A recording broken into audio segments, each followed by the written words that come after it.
Chers amis, bonsoir et un salut spécial aux éventuels étudiants dans le cadre du cours de sociologie de la communication.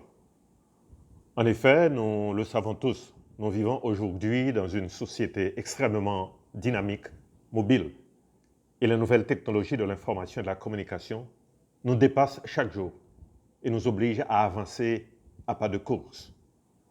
Les réseaux sociaux s'infiltrent dans notre vie. Ils installent dans notre quotidien un besoin de changement dans notre façon de communiquer.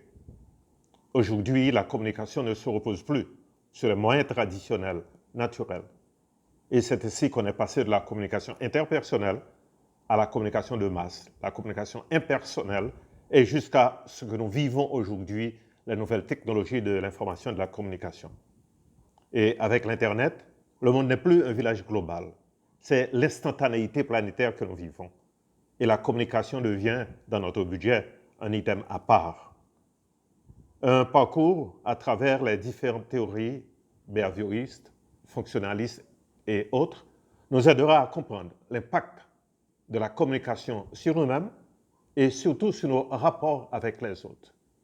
Il nous permet aussi de saisir les mutations sociales occasionnées par la communication dans la société d'aujourd'hui.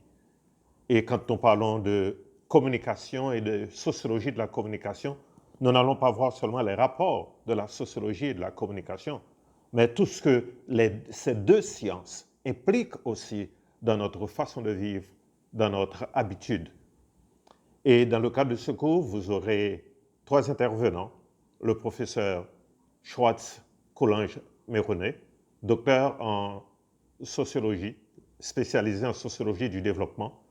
Vous aurez Max Grégory Saint-Fleur, lui qui est actuellement un mémorand à l'université de Nice, et moi, votre serviteur, le professeur Blot. Nous allons partager la tâche, moi comme professeur principal et les autres comme mes assistants.